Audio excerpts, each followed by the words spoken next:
What if Africa was never colonized? What if our lands were never carved by foreign hands? What if our future was never interrupted? This is not fantasy. It is a question history never wanted us to ask. Before colonization, Africa was already rising. Long before Europe emerged from its own darkness, Africa was home to powerful civilizations: Mali, Songhai, Kush, Aksum, Benin, Great Zimbabwe. These were organized societies with systems of governance, trade, education, and justice. Africa was not empty. Africa was not primitive. Africa was not waiting to be discovered. In cities like Timbuktu, knowledge was valued more than gold. African scholars studied medicine, mathematics, astronomy, law, and philosophy. Books were written, preserved, and passed down through generations. Knowledge was not imported, it was created.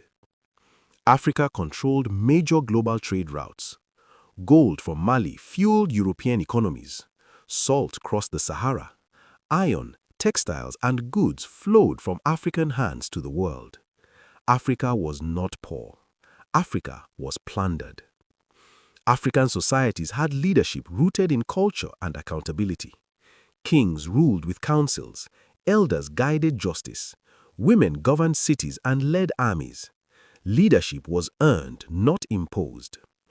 Without colonization, Africa would not be divided by artificial borders drawn in foreign rooms by people who never lived here. No lines separating brothers. No nations forced into rivalry. Unity would not be a dream, it would be reality. Africa's technology would have evolved on its own terms, serving African needs, African environments, African people. Progress without identity loss, innovation without erasure. Africa would refine its own resources, build its industries, and control its wealth. Gold would not leave raw. Oil would not be exported unprocessed. Cocoa would not create wealth elsewhere. Africa would build Africa. On the world stage, Africa would not beg for respect. The world would negotiate. The world would listen. African languages would dominate classrooms. African names would be worn with pride. African culture would shape global fashion, music, and ideas. No child would be taught to feel ashamed of their heritage. Then came colonization.